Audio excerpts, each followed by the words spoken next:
welcome to Half the Battle. It's finally time to finish the Pyramid of Darkness miniseries. It's been a long trip, but today we're taking a look at Part 5, Nothing Cobra's Coils. Okay, I know they mean tying a knot, but that word has other meanings. Don't look it up. Anyway, here's the briefest of recaps. Cobra has completed their Pyramid of Darkness, which deprives most of the world of electrical power. Told you it was brief. We start where we left off at the end of the last episode. Bazooka, Alpine and Quick Kick plummeting to their deaths on a Cobra cargo plane. They managed to avoid crashing, only to be shot by a Cobra helicopter. They still escape on the convenient trouble bubbles that are on board. And instead of escaping, they fly to that copter and take it over. Joe headquarters, let's move it. Why not just fly the trouble bubbles out of there? Maybe they're too short range, I don't know. Meanwhile, at G.I.Joe headquarters, Snake Eyes and Shipwreck arrive after having found a unique way to travel. They have the laser disc they stole from Cobra, but no power to play it. Meanwhile, on the G.I. Joe space station... And no, I'll never get over the fact that the Joes have their own freaking space station. They managed to get the whistle controlling the fatal fluffies away from Torch thanks to Junkyard. Normally, I'd be annoyed the bad guys let a dangerous dog just run around, but these are the Dreadnoks and they're pretty stupid. So stupid in fact that they are apparently unarmed, so the Joes can just rush them and take them prisoner. They shut down the pyramid, which is bad news for Cobra. Calamity most foul, you twin twats! Okay, I've been informed that what he's saying here is twin twerps, but because of how Cobra Commander talks, I always thought it was twin twats. Which would be a very bad word in the United Kingdom. Look, listen to it again for yourselves and decide. You twin twats! With that, the Crimson Twins' little coup has ended and Cobra Commander is back in charge. He calls Destro at an, inopportune time. Stop that, Destro! She had something in her eye, Cobra Commander. My eye she did. He orders that a low-orbit version of the pyramid be activated. Not sure how that works, but whatever. With power restored, the Joes can access that laser disc and find out the cubes have a self-destruct mechanism at Cobra Temple. Why would you build that in? Well, now that I think about it, considering how often people go rogue on Cobra Commander, that's probably a good idea. Destro activates the smaller pyramid, meaning the Joes are in trouble again, especially Quick Kick's crew. Bail out! Too late! An ad break cliffhanger, really? They survive the crash, of course, and Quick Kick is introduced to the team. Regular on the Gang Show. Quick Kick, stuntman extraordinaire. Hitched a ride with Major Blood to Cobra Temple under... Rewind that part about the Cobra Temple. Major Blood gave us a ride to Cobra Temple, but... Okay, that's pretty funny. So the Joes prepare to attack. Let's move out! Yo, Joe! Let's go! Why the hell is Shipwreck in charge all of a sudden?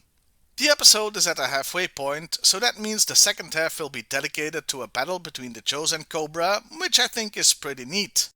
And so the fight is on, with Cobra having another secret weapon. Heat stroke!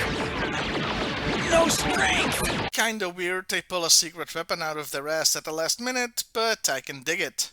What I can't take is how the Joes deal with it. Yodel? You gotta be kidding.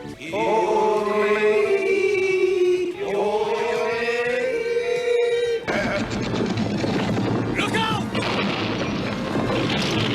Yeah, they beat it by yodeling. I know it's a callback, but still. That is incredibly stupid and I hate it. It turns the tide and the battle is... over already? But elsewhere we have prepared a final surprise for the Jews! Okay, I did not see that coming. They press the big self-destruct button that causes the cubes to, well, self-destruct. It'd be funny if it was a fake and just turned on a coffee machine or something, but it worked. Now I'll never rule the world! I hate this job! This miniseries does have some amazing quotes, I have to admit. Also, that Rattler sure has a frickin' roomy cockpit, doesn't it? 2-seater plus room for a whining Supreme Leader. Plus there's all that leg room. Talk about luxury! Anyway, the Joes are in pursuit, but the terrorists escape by flying into the Twin Towers.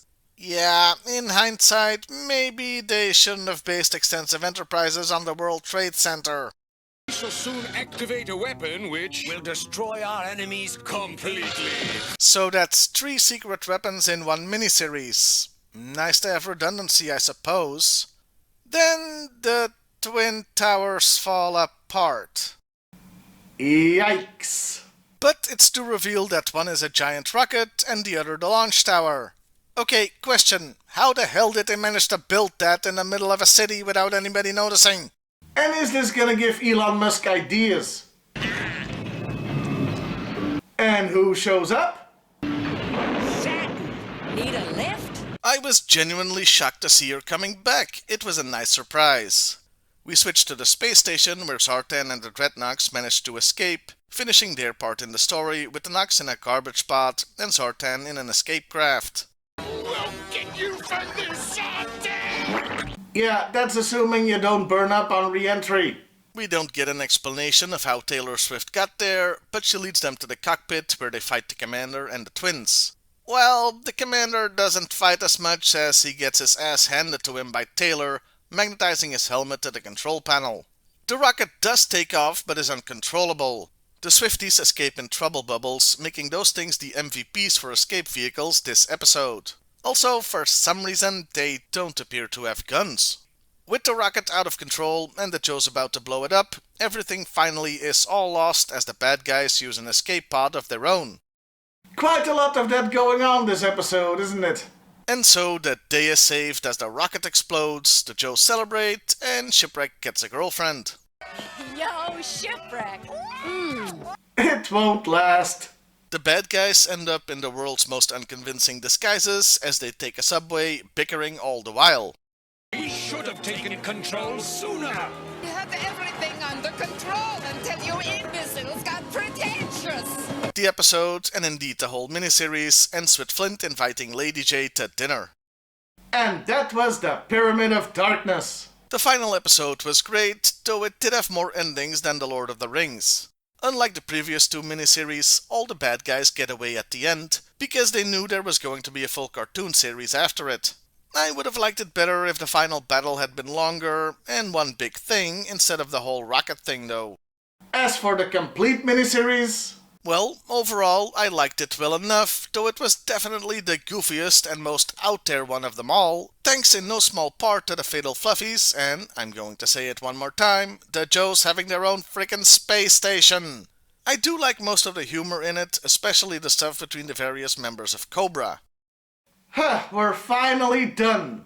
As for what's next for the cartoon reviews, you're gonna have to wait and see.